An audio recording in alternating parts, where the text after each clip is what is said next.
Thanks for taking a chance to review that story and talk a little bit about plot.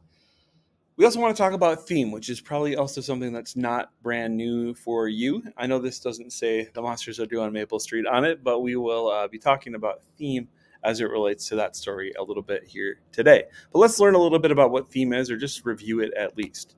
When we think about theme, first of all, we want to think about a topic.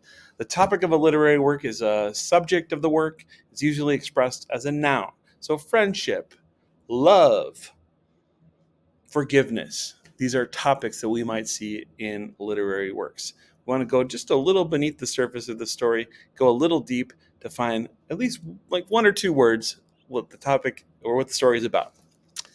From there, we can come up with the theme. This is the central idea or message of a work of literature. It's often expressed as a general statement about life. So then we ask ourselves, what did this story say about friendship?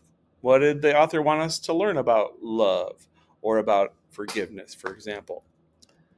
Another example here, the topic of a literary work might be love. The theme would be then what the writer suggests about love. Could be that love is wonderful. Could be that love is painful. Could be that love is kind of wonderful and painful both at once. We can probably say a lot of different themes as it relates to that topic, but it's really going to depend on what we've read, what the story is kind of all about. And it might have more than one theme. Sometimes a writer might state it directly. More often, though, the theme's going to be revealed gradually throughout a story.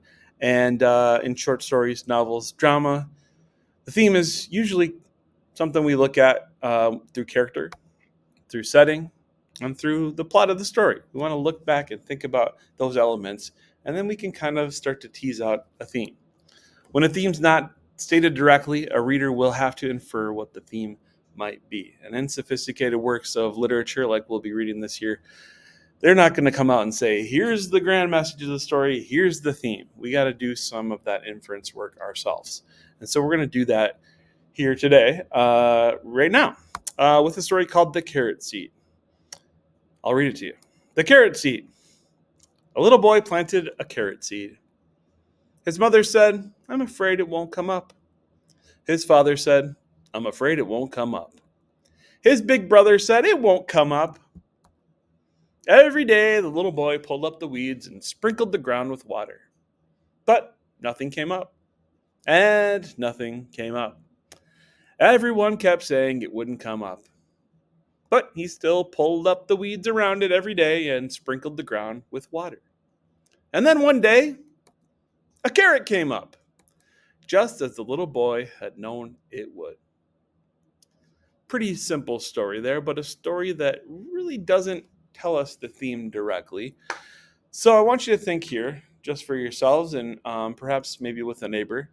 Think about what is a topic here? What's if I had to boil down this story into just one or two words, what would it be? Don't say carrot, don't say little boy. Think a little deeper than that.